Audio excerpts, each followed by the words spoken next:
Hey, what's going on, guys? Vision Thoughts here, bringing in my Naruto episode 361 review. This is going to be a pretty short review. There wasn't a whole lot of content, but there was a lot of character development in Kakashi, so just want to touch on a few things. So first of all, we get started off with the third Hokage showing Naruto and Sasuke's room. We see the difference in their lifestyles. So Naruto pretty much being the goofy type, just his stuff's all like everywhere. He doesn't care, milk's expired, And then Sasuke, his father was very strict. He keeps everything in order, so we can kind of get the gist of how both of them live. So in the beginning, we see Kakashi pretty much confessing to the third Hokage about the type of lifestyle he had, man. Like the sorrow, everything, the hate, the regrets, everything he's had so far up to in the Kakashi Arc we've seen so far up to leading to this point. All the hate and everything that he's regretted about so far about Obito and Rin, that he just doesn't want to move on. He wants to go to the past and try and change everything. But towards the middle-ish of this episode, we see when Kakashi goes behind the tree, after he's given the food to Naruto and the crew, that he's changed. He goes back. He thinks, this is a new future for me. I want to move on. I can't wait for the future. This is a new step for him, and that's a big character development. That's huge for him to just put that not really on the back burner, but just kind of just still keep it with him, but not not dwell on it anymore. He's his friend Obito has died, what he knows, and then the Rin incident, that can't really do anything about it, but pursue their dreams forward with him. And I think that's what he learned in this episode, and he's just taking that next step. And we also find out that the third Hokage planned for Sasuke and Naruto to be on the same team, so that in case Naruto ever went out of control and got the Nine Tails was released from him, he would have the Sharingan from Sasuke control it. I don't know how I feel about that, because in the Zabuza arc, what if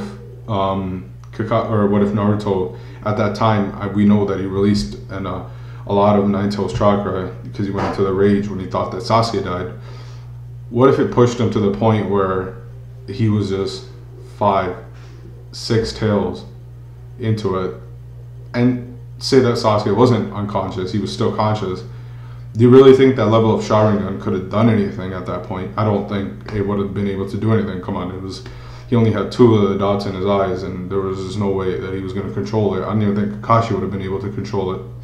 So a little bit skeptical. Maybe he was thinking into the real future, like when they both got older and something like that happened. But I don't know why it would be planned like that. It kind of didn't make sense. But overall, we know that he planned it for having them on the team.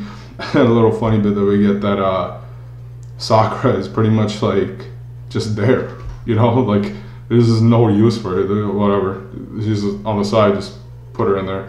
I don't really, that was kind of a funny bit, but we know that maybe he wanted to try and make it like Tsunade. We see the third's flashback, how Naruto is like Jiraiya, Orochimaru is like Sasuke, and then we have Tsunade is like Sakura. So it's I guess he tried to plan all that out. That was pretty much most of the episode. The big chunk that we got in this was Kakashi's huge development from from going from being depressed in the dark the whole time, and then being introduced to the light, and he actually taking that step towards the light. And he's looking to a big step towards the future, looking forward to it, and that changed everything for him. That's the Kakashi we know today, the Kakashi that works with teammates, the Kakashi that stays with his friends.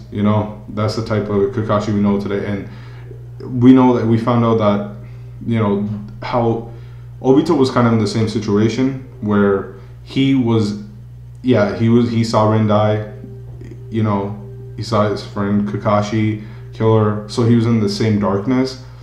I guess they didn't really have the same push behind them, because Kakashi, we always seen Guy, Asuma, Kurenai always kind of like push him, the third Hokage, the fourth Hokage. They always kind of like pushed him towards what they thought was right for him to not fall in the darkness too much. And you know, so we seen Guy always constantly, Kakashi, come eat some dumplings. Kakashi, come eat some dumplings. Kakashi, Kakashi, Kakashi. We've always seen him try and help out his friend. We've even seen Asuma and Kurenai and Guy go to the third Hokage to take him out of the ambush so he can come to the light and not stay in the darkness the whole time. Whereas Obito, we just seen Madara just keep planning everything. In the recent chapters, we've known why, what Madara has done, and how this was all his, you know, I'm not gonna spoil it for all you guys that watch only episodes, you know, so we find out how their paths differed. And if I was in Obito's shoes, I don't know if I could have done anything about it, because I'm not really, there's just nobody that's leading me towards either. There's only one guy that's anchoring one path.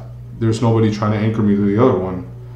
So I can see where their paths kind of went, you know, each other's ways. So anyways, that was my review on this episode.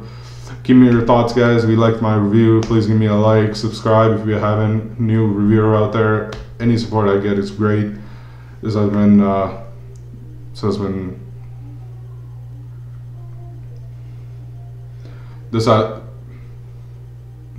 Fusion Thoughts, and I'm out. Peace.